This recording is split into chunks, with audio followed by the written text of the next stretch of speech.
Today, we have a brand new hero in politics, and he's a guy running for Prime Minister of Canada. You're going to love how he treats the media in the Great White North. Also, a little feud going on between Candace Owens and Megyn Kelly. We'll try to break that down for you. And we're going to plumb the depths of AOC's knowledge on geopolitical affairs. And let me just say, we're going to crack our head on the bottom of that shallow pool. Coming up right now. Well, last week it was Tucker Carlson versus Ben Shapiro, and now this week it's Candace Owens versus Megyn Kelly. We're all supposed to be on the same team here. Why can't we get along? What happened in this one? Well, it started with this movement to sort of out and identify these college students at Ivy League campuses who are pro-Hamas, basically. People want to identify them and basically pressure corporations to not hire them in the future unless they repent, unless they reverse their positions. Megyn Kelly thought that was a good idea. Candace Owens jumped in on X.com and said, whoa, that's wrong. You shouldn't do that. These kids are just making a mistake. And, well, we'll let Candace Owens take it from there. She explained it on her podcast just yesterday. I understand that, because I was one of those college kids. All of my stances that I held in college, I no longer hold. 18-year-old Candace, 19-year-old Candace, 20-year-old Candace. I was an adult, yeah, sure. I no longer hold those stances because then I got into the real world and I got out of the system of college indoctrination. We believe as conservatives that college campuses have become indoctrination camps. So we shouldn't be shocked to discover that student groups reflect those indoctrinations. Well, conservatives or some form of conservatives have decided now that these kids should be put on a list and employers should be aware that they are a part of these groups so that they can no longer get hired. And so Megyn Kelly responded to Vivek by saying, you've got to be kidding me. They sided with terrorists who murdered children and old women. You're not clear on this as someone who wants to be president. So she's already dropping the murder, and already accusing Vivek of not understanding that people are dying because, again, that is a new political doctrine and thesis, accuse people of constantly advocating for death rather than actually responding or trying to understand the nuance of their point. All right, let me jump in here for a quick moment if I could. And again, I like both of these women quite a bit, and they're great at what they do. But I don't think that it's out of line to say that those who are marching and protesting on behalf of Hamas, waving Palestinian flags, are not also in favor of death. Because if you are supporting the Palestinian cause right now, just days after the slaughter that we saw at the hands of Hamas, and while Americans and Israelis are still being held hostage, well, you are pro-violence. You are pro-death, unless the only thing out of your mouth is release those hostages. Right? That's number one. And number two, it bothers me when these 20, 21, 22, 23-year-olds are constantly referred to as kids. They're not kids at all. They are adults. They can vote. They can start a family. They can do anything in our society at their age, even volunteer for the armed forces, take up a weapon, and fight for your country. Maybe we should stop referring to them as kids, because here's the thing. These young people coming out of Harvard with their degree, they're going to be competing in the job force against other young Harvard students with their degree who didn't throw down with the terrorists. If you're an employer and you have a choice between one 23-year-old who did march on behalf of the bloodthirsty terrorists and one 23-year-old who didn't, why shouldn't you fault on the side of the person who didn't make a horrible mistake? Candace is right. A lot of these young people might change their minds. But how about rewarding those that didn't have to go through that process to change their mind, who were right on the issue today, right now? All right, let's hear more from Candace on this. Point. Vivek wrote back, Megyn, I was crystal clear that what the student groups said was dead wrong, and you know that. But I don't think it's productive to hunt down individual members of college student groups for the purpose of blacklisting them. Persuasion is better than force. Let's stick to principle. Megyn wrote back, if they are not persuaded that murdering babies is wrong, there is no persuading them. We don't hire those who do the killing, and we don't hire those who applaud the killers while the savagery is underway. If you are open to hiring one of these lunatics, though, Good to know. Obviously, what she is saying is, oh, yeah, you just want to hire people that murder babies. I don't know if she's referring to abortion. I don't know what topic, but we're at murdering babies. And obviously, because he has a nuanced stance about students not being put on blacklists, he is supporting the murdering of babies. Well, I mean, so Candace, I think, knows exactly what Megyn Kelly is referring to. Babies were just murdered in Hamas. And if people are marching on behalf of the murderers, then they are, by definition, pro-murdering babies. If you're going to march and protest something right now, how about protest against the people who are murdering babies? So genuine, not at all. So I jumped in this and I said to Megyn, oh, stop it. This is incredibly disingenuous, Megyn. You know that many of those students are not out there because they want babies to be murdered. College kids are stupid. I used to be radically pro-choice.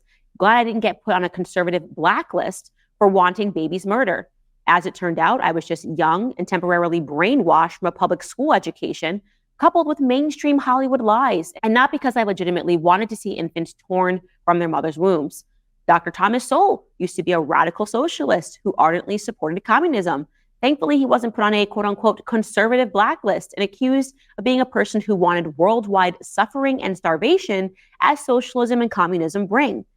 Students are young and experimenting. You are an adult woman who is advocating for their lives to be permanently pigeonholed because they have the wrong ideas, which are likely being spoon-fed to them in their classrooms. Again, if I was hiring somebody at the time when Thomas Sowell was an avowed socialist and I had the choice between him and a pro-free market capitalist, I'm going to pick the pro-free market capitalist. I don't think Megyn Kelly is suggesting that people need to be permanently ruined.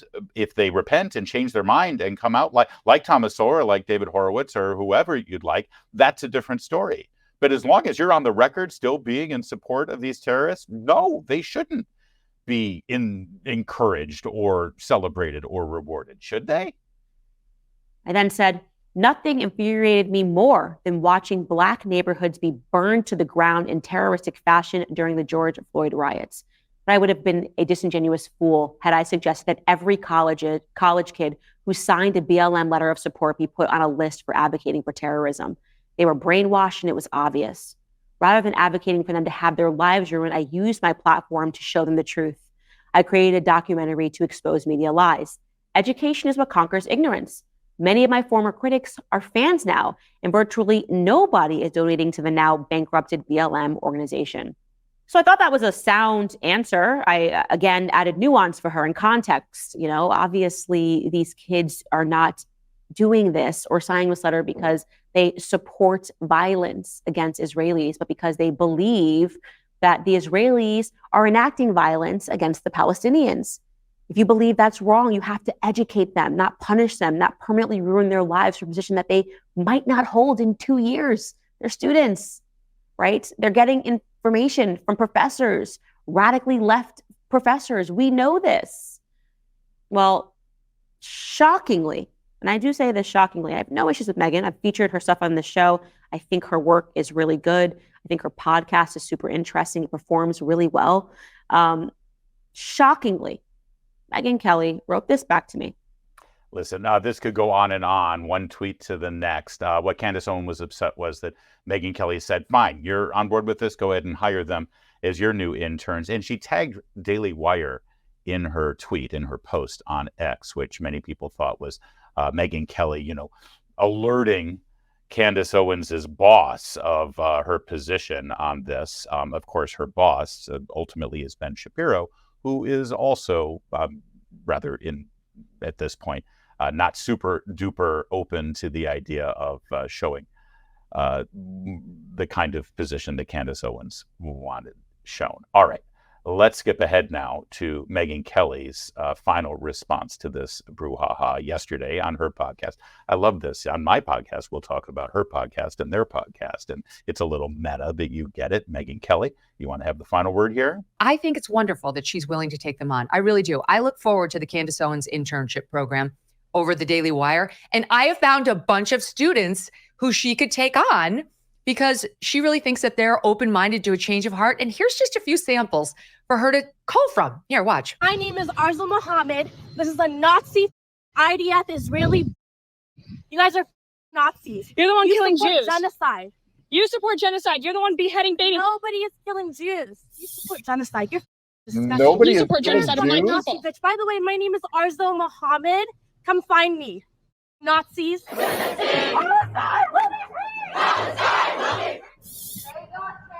Beat that thing lighter. Not thanks, not entitled. Glory be the resistance fighter. Glory to the resistance fighter. Well, good luck with that. I look forward to your re-education program, and I hope you succeed. Wow. All right, I lied. We won't let Megyn Kelly have the last word because Candace Owens put out one more post on X.com, and this might be the lowest blow of all. As you can see, people are telling me Megyn Kelly went after me on her show today. Here's my final response. And she links to the YouTube that we've already shown you. And then she said this, in closing, I hope that when I'm 52 years old, like she is, and if I'm blessed to maintain my platform and reach as she has, I will have gained enough wisdom to recognize that why don't you hire some Palestinians to intern for you is not a coherent argument against college blacklists. Wow. When I'm 52 years old, like she is, well, I would just like to say that when I'm Megyn Kelly's age, I hope I look half as good as she does.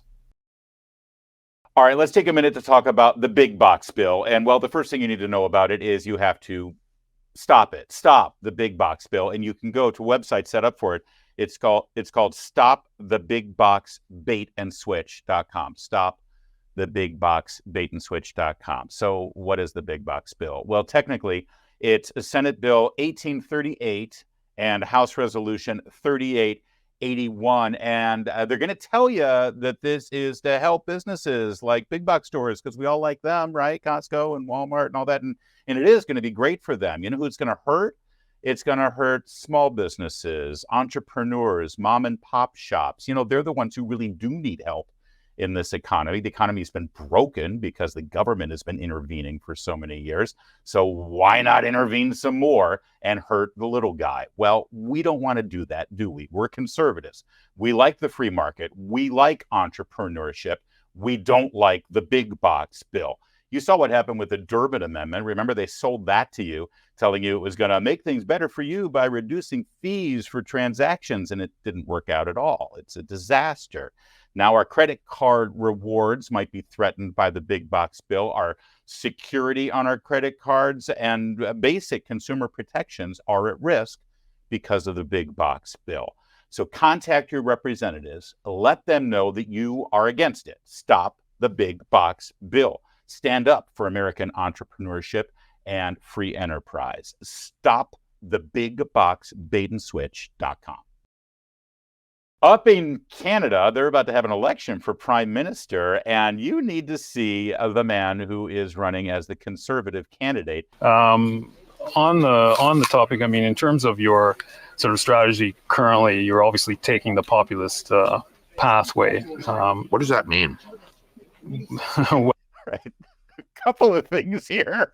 First of all, the attitude. I need you to look at this man's face. Look at the expression on his face as he munches on an apple, barely reaching the point where he could give even the modicum of you-know-whats for this reporter and his attitude. This is how every Republican in America should treat journalists posing questions like this. The sheer disdain and the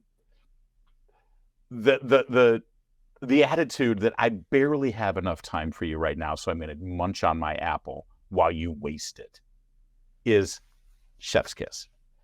All right, back to war. Well, appealing to people's more emotional levels, I would guess. I mean, What do you mean by that? certainly you tap very strong ideological language quite frequently. Like what? By the way, left wing. Real fast, I just need to, and we'll go back a little bit here, but you know, to say that he's popular, you tap into people's emotions. Oh, God forbid somebody running for public office tap into our emotions. And I'm not sure, but I'm pretty sure politicians of the left, like Justin Trudeau, the incumbent prime minister in Canada, I'm pretty sure they use manipulative language and attitudes to tap into people's emotions. Like if you don't vote for me, then you hate people of another color, you're racist, you're xenophobic, you're totalitarian. That's tapping into people's emotions, I assure you. But this guy would never suggest that a left-wing politician is doing that. Emotional levels, I would guess. I mean, certainly you tap very strong ideological language quite frequently. Like what? Left wing, this and that, right wing. I mean, it's that type of ideological spectrum. I never really talk about left or right. Anyways, I don't really believe in that. Okay, a lot of people would say that you're simply taking a page out of the Donald Trump book. Like which people would say that? Well, I'm sure. He takes another bite of the apple. But that is such a trick that journalists do all the time. Reporters do that. Well, some people would say ... And by the way, whenever they do that, generally speaking, 95% of the time, the some people would say are them. They're the people who say it. The reporters themselves and their friends at the newsroom or in the production office there back at the TV station. Again, look at his face as he takes that bite, because he knows that he's got him on the plank, and he's walking right over the rough seas with sharks circling below. Great many Canadians, but like who? I don't know who, but well, you're the one who asked the question, so yeah. You must know somebody. Okay, I'm sure there's some out there, but anyway.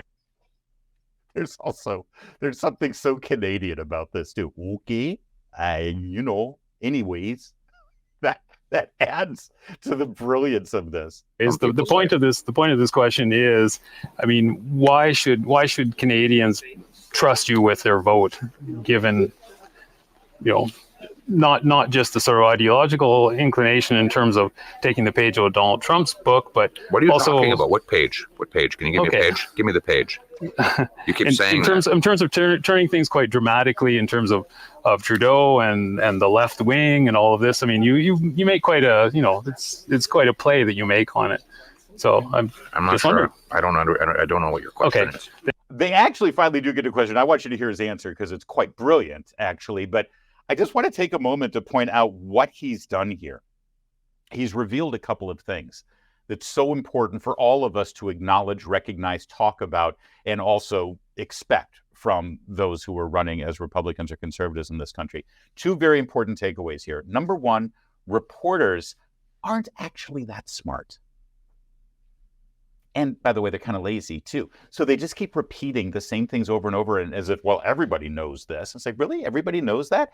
Why don't you explain yourself? And they can't, because they're actually not that smart. You know why? Because most of them went to journalism school. The second thing that's revealed here is that they are so rarely challenged. They spend all of their lives in the media bubble, usually in a left-wing political atmosphere, like here in America, in New York, or in Washington, D.C. And so all of their friends all agree with them. So they never actually have to explain or dive deep and sort of think through their positions, because it's never necessary, because no one actually challenges them or asks them to explain their position. The one time that it happens, this is what the end result is. And it's incredibly revealing. Then forget that. Why should Canadians trust you with their vote? Common sense. Okay. Common sense for a change. We're going to make common sense common in this country. We don't have any common sense in the current government.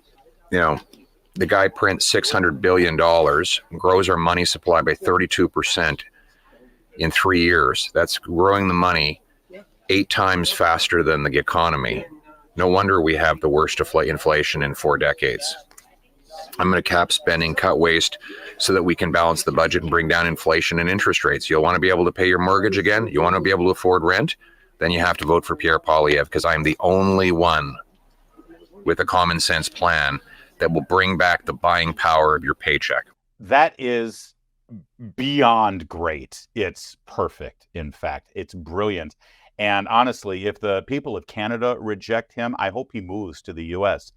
He can't run for president since he wasn't born here, but he could be a fine senator here in America. In fact, I'd move to Canada just to vote for him if I could, but I happen to enjoy living in a country that's won a Stanley Cup sometime in the last 3 decades.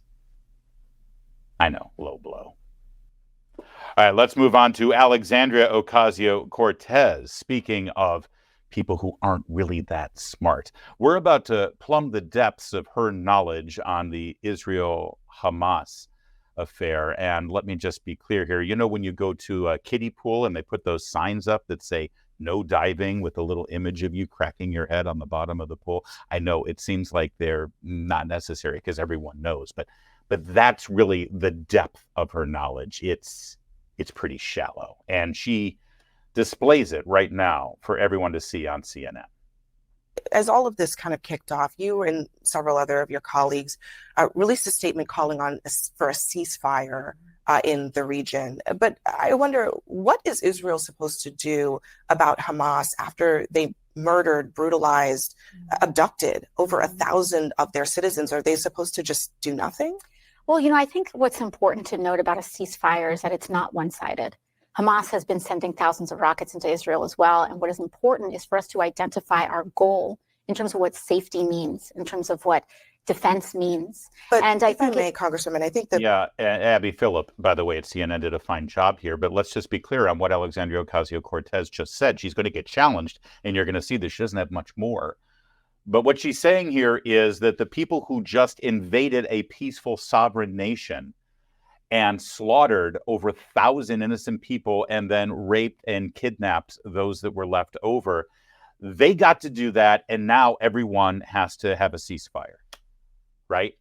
Okay, all right, that's it. Oh, it's like if there's a fight. If you're on a playground and you get beat up, and then you throw one punch back and the teacher comes in and says, I don't care who started it. No. You should care who started it.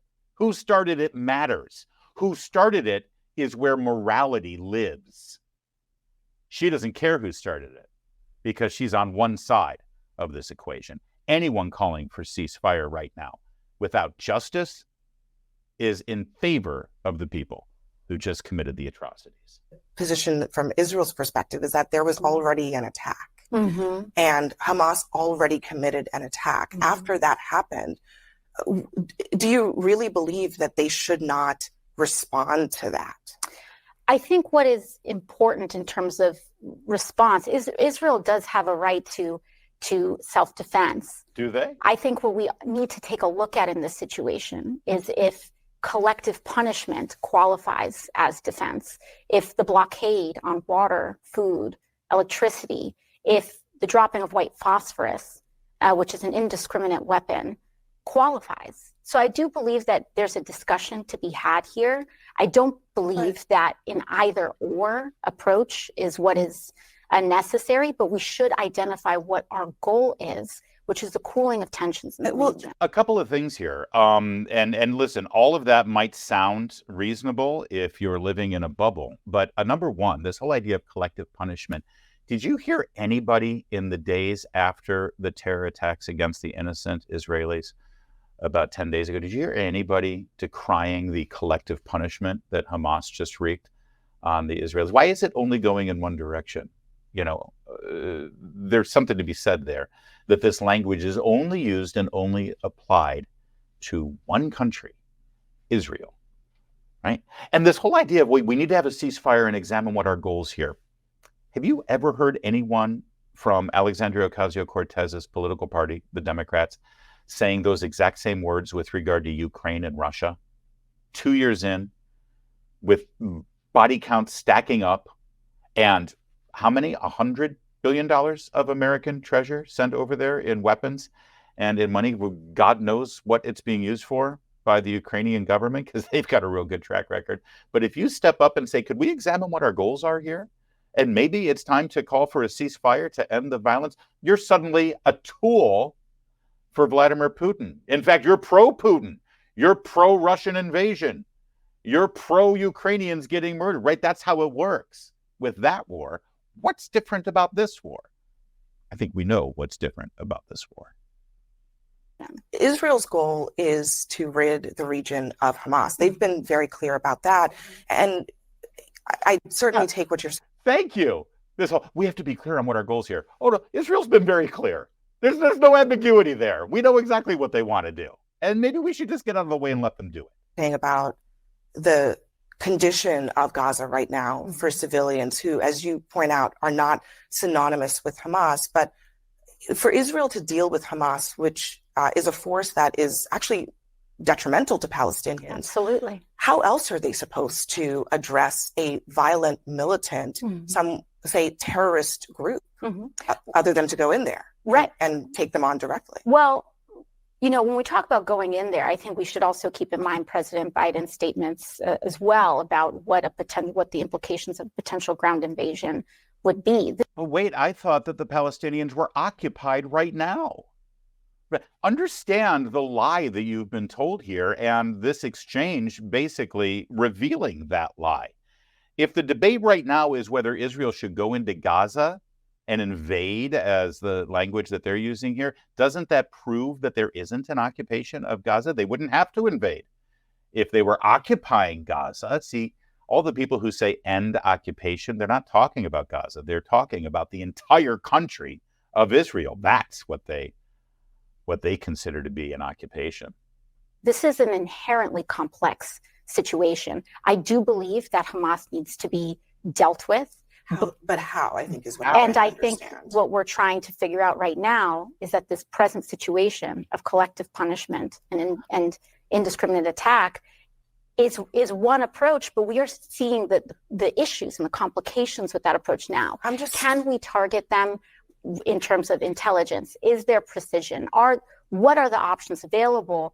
Are entirely up to the administration and for Israel to examine. So you can see there in nearly 3 minutes of just being challenged with simple questions. You know, how exactly are you going to do that? What do you mean exactly?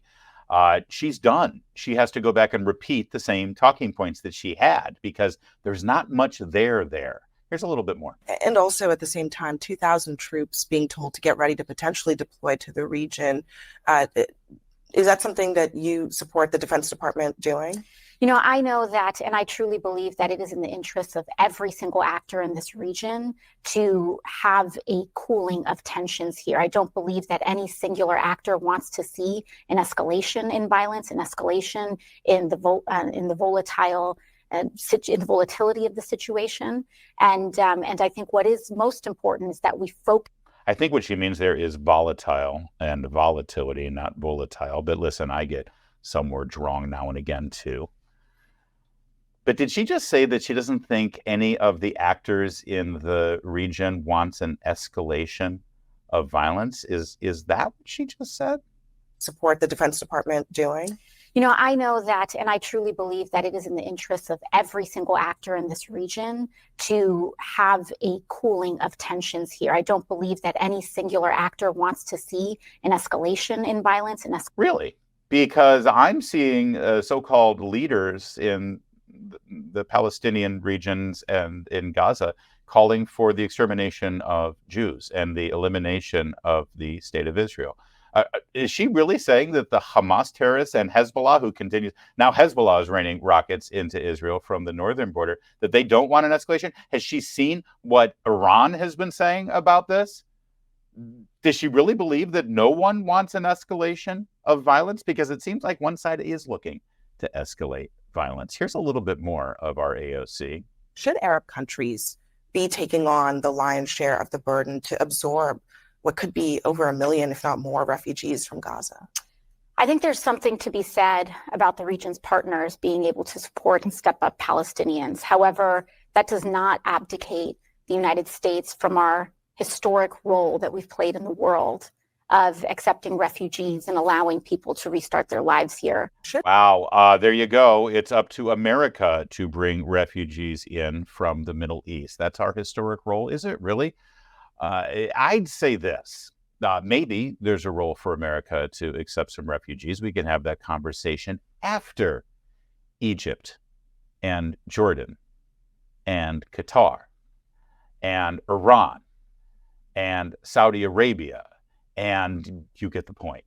After they take their share, then maybe you can talk about airlifting some people all the way over here to the other side of the planet. But it seems to me that as long as Iran is interested in funneling all their money to the terrorists for the purposes of exterminating innocent Israelis, then maybe they can use some of that money to actually accept the refugees too, because they really care about the Palestinian cause, don't they? And one last reminder of Alexandria Ocasio-Cortez's national security intelligence. Here she was back in 2018, right after she won the nomination to get into Congress, when she was asked some pretty simple questions about this and this very subject. What people are starting to see, at least in the occupation of Palestine, is... By the way, that language, occupation of Palestine, that is dehumanizing language for Israel, for the state of Israel, a nation that has been there for, 70 years now. They call it the occupation of Palestine, the opponents of the state of Israel. So there she was parroting those exact words. And once again, this one is Margaret Hoover at Firing Line, who did exactly what Abby Phillip did on CNN, which is just let her explain her insipid position. And you'll see that she can't get past the memorized talking point. Just an increasing crisis of humanitarian condition. Do you think you can expand on that? Yeah, I mean, I think I'd also just, I am not the expert on geopolitics on this issue. You know, for me, I'm a firm believer in finding a two-state solution in this issue. She's not an expert on geopolitics on this issue. And yet she certainly took her position and took her stand. And you know what? She's had 5 years to maybe not become an expert, but educate herself a little bit. And sadly, it looks as though she's gotten her entire education on this from Rashida Tlaib and Ilhan Omar. But she's a shining light of the Democrat Party. Good on ya. There's more discussion about whether the U.S. should step up, as they say, and pick up a bunch of refugees from the Gaza territories with the Israeli conflict continuing there against Hamas. Let's start with the king of Jordan. They still have kings over there. Isn't that nice? He has some pretty strong opinions about those refugees. Just a part of the question on the issues of refugees coming to Jordan. And I think I can quite strongly speak on behalf not only of Jordan as a nation, but of our friends in Egypt. That is a red line, because I think that is the plan by certain of the usual suspects to try and create de facto issues on the ground. No refugees in Jordan, no refugees in Egypt. Now, let's be clear. This territory, if you look at it geographically, if Israel didn't exist, and 70 years ago or so they didn't, this was basically an extension of the Jordan and Egyptian territories, right? In certain respects. Now, of course, it was colonized at the time before World War II by the United Kingdom. But if you look at just the pure geography of it, Jordan and Egypt has more direct responsibility and affiliation with the non-Israeli people who were living in those territories than anyone else on the planet. And here is the monarch of Jordan saying, hell no, we won't take them. It's not our problem. And again, they and Egypt has spent years, decades actually, trying to prop these people up and support their so-called cause. But then when they actually need humanitarian help, oh, hell, we don't want anything to do with them. It really makes you wonder why America then needs to step up. And speaking of that, Nikki Haley, who is the former ambassador to the United Nations for the U.S. and now wants to be president, she was asked about this issue. What was your response when you heard what Governor DeSantis said? I dealt with this every day for 2 years. And, what I can tell you is you have to realize that whether we're talking about Gazans and Palestinians, What is a Gazan? I love how bifurcated this entire region has become. It's Israel. It's Israel. And guess what? The non-Jewish citizens of Israel, be them Muslim, be them Christian, be them Arab, be them Filipino, they have more rights in Israel than they would have in any other country in that region. But be that as it may, we'll let her. All of them don't.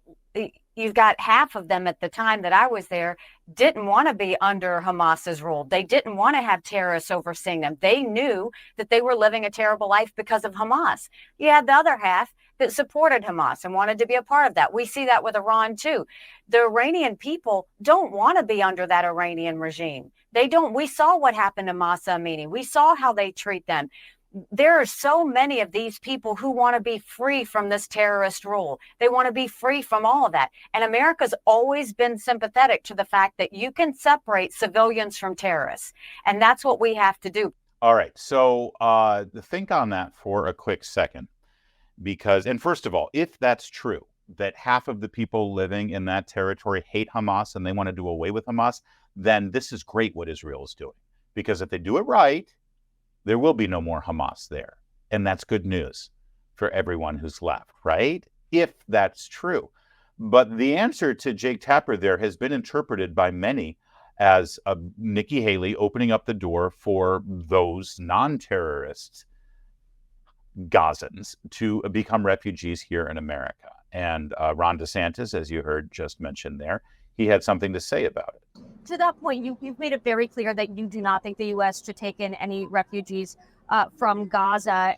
One of the reasons you gave for that is you said that all the people in Gaza are anti-Semitic. You have received some pushback on that, including from some Republicans, including some of your Republican opponents. Nikki Haley, for example, said today that, quote, America has always been sympathetic to the fact that you can separate civilians from terrorists.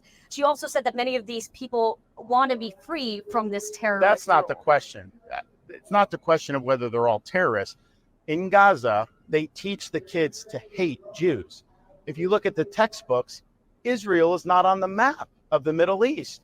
And so this is embedded in the culture. I think it's a very toxic culture. I think that's part of the reason Gaza turned to Hamas. And the idea, they elected Hamas, and there's a lot of support for Hamas there. So that's a very toxic culture. And I worry about importing that to our country. And this was really bracing for me to watch. When the blood wasn't even dry off these Israeli citizens who were victimized by Hamas, you had people in our own country celebrating Hamas. Now, look, you can have different views on Middle East politics. It's a free country. But to go out and celebrate them lobbing off the heads of babies and doing what we're doing in some of our major cities, that was really, really bracing. Honestly, it brought me back to memories. One of the searing memories I have from September 11th, 2001 is almost the entire world came together to condemn what had happened, Stand With America. The people that were cheering, though, there were Palestinian Arabs cheering on the streets of the West Bank and Gaza. Well, and that was condemned by a lot of folks. And someone like Nikki Haley, for example, has condemned that. She's very pro-Israel, but she's taken a slightly Nikki more Haley, look, I get it. stance Nikki Haley would import people. That's been her position. I get that. That's she not wants necessarily to. her stance, but she says well, we should I be would more not import. sympathetic I would not and see the import. humanity potentially in the folks that are. But you also have to speak the truth. And the truth is, in Gaza, it's a dysfunctional, toxic society, in part because they teach young people to hate Jews. That is endemic to their culture. And, we've been dealing with this issue. I remember in Congress, people tried to defund some of the money going to the textbooks, but it is really, really bad. And so you just have to understand that. And it doesn't mean that they're all members of Hamas, but what it does mean is that's not something you want to import into the United States. So that's where you differ from your opponent, Nikki Haley there. I'm willing to speak the truth. She's trying to be politically correct. She's trying to please the media and people on the left. I don't care about that. I'm going to speak the truth and let the chips fall where they may. There's a lot of polling that has shown that a large percentage of those folks in Gaza do not want to be under Hamas rule. Well, I don't think that you're going to find a lot of polling suggesting that they believe Israel has a right to exist as a Jewish state. And I don't think you would find a lot of pro-Jewish sentiment amongst the population, because you'd be persona non. That's right, 100%. And he's right about that. And also, you notice, even though this journalist was more than excited and willing to engage in an argument with Governor DeSantis about this, there's one thing that she couldn't argue with, and that was his assertion that he made several times that in Gaza, the children are literally taught from birth to hate Jews. Why? Why would we bend over backwards to open up the gates of this nation and deliberately bring them into our country. All of the people you've seen, and you've been horrified seeing it, I'm sure, in the suburbs of Detroit or in New York City or in Florida, in Washington, in Los Angeles, marching with Palestinian flags, with ISIS flags, with Taliban flags, screaming horrendous things. 20 years ago, they were all refugees as well. Seems like a bad idea to double down on that, doesn't it? We now move from the sublime to the ridiculous. I kid you not, here's a take none of us thought we'd ever see. Israel makes the hormones I need, but I support Palestinian liberation. Hormones? Why does she need hormones? Oh, because she's actually a dude. That's right, it's the transgender case for Hamas. Let's read from Ida Segev here in them.com. And by the way, let's just explain to you exactly who Ida Segev is. From the bio, Ida Segev is a trans-feminine, anti-Zionist, Israeli interdisciplinary performance artist, writer, and advocate based in Brooklyn. Well, that explains a lot, doesn't it? All right, let's read through this phenomenal piece of journalism. I'm an Israeli trans woman who desperately needs Palestine to be free. I need this because I refuse to accept that the massacre of peaceful protesters in Gaza is something that my people keep doing. I need this because I understand that trans liberation and Palestinian liberation are linked. You know, we would love to give you the take on the out-of-the-closet trans performance artist Palestinian individual who lives in Gaza under the rule of Hamas, but we can't because that person's been thrown off a roof and murdered by the government that this person is supporting. I wish this was the Babylon Bee. I truly do, but it's not. About 10 months ago, I figured out that I wanted to start hormone replacement therapy and in that way medically transition. There were many reasons for this decision, but one of them was the realization that growing up Israeli and trans in Jerusalem, while being expected to become a Zionist man, left an aftermath in my body. I needed help to heal and sensed that growing a rounder, more tender body would help me connect with the justice-loving feminine child inside of me, and that having such a body would help me grow from that soft place. Let me just be clear. That rounder, more tender body and justice-loving feminine child inside of this guy would get raped and slaughtered by the Palestinians if Hamas had their way. I was already grounded in my anti-Zionist Israeli identity after I moved to New York. I was thrilled to find how the boycott, divestment, and sanctions movement, that would be BDS, which is really just a lot of BS, allowed me to work in a nonviolent and tangible way under Palestinian leadership to end the Israeli occupation of Palestine. This person goes on to say that the pharmacy that handed the bottles of medication to him to pretend like he's a chick had a label that read, "Produced by Teva Pharmaceuticals." His heart stopped. Teva, a word meaning nature in Hebrew, is an Israeli-owned pharmaceutical company that I have vaguely heard about as a participant in the economy of the occupation. This must be a mistake, I thought. Excuse me, I said. Oh, wait. Excuse me, I said, when I went back to my pharmacist. This estrogen is produced by an Israeli company. And I'm just assuming that that's how deep this person's voice is pre-hormones. And I'm a supporter of BDS. Could I please have a prescription from a different manufacturer? This is the only manufacturer we carry, the pharmacist quickly replied. I was in shock. How could this be? It goes on to explain the plight of this individual who wants to take pharmaceuticals to pretend that he's a chick, and now he's torn because the only place to get those pharmaceuticals is Israel, a country that he's from originally that he wants destroyed. Do you think maybe there's some psychological trauma going on with this person at them.com. They go on. I'll finish it up here. Darren, I believe, is the boyfriend. I don't want to jump to conclusions. It could be a person friend, let's say, are trying to start an open online resource that lists companies that are affiliated with Teva. We're hoping to find alternative manufacturers for our trans siblings while never neglecting the low price, high demand needs of our community. Most importantly, I hope that all the trans, GNC, and queer folks reading this will help us make the message loud and clear. Zionism has tried to tie trans liberation to Palestinian oppression, but we refuse to accept this as our reality. So if you're keeping score at home on the intersectionality victimhood ladder, if you're a trans person from Israel, you're screwed. Sorta. That is it for today. I appreciate you supporting, watching, and liking and sharing. I'm Larry O'Connor, and we'll be back tomorrow with more insanity.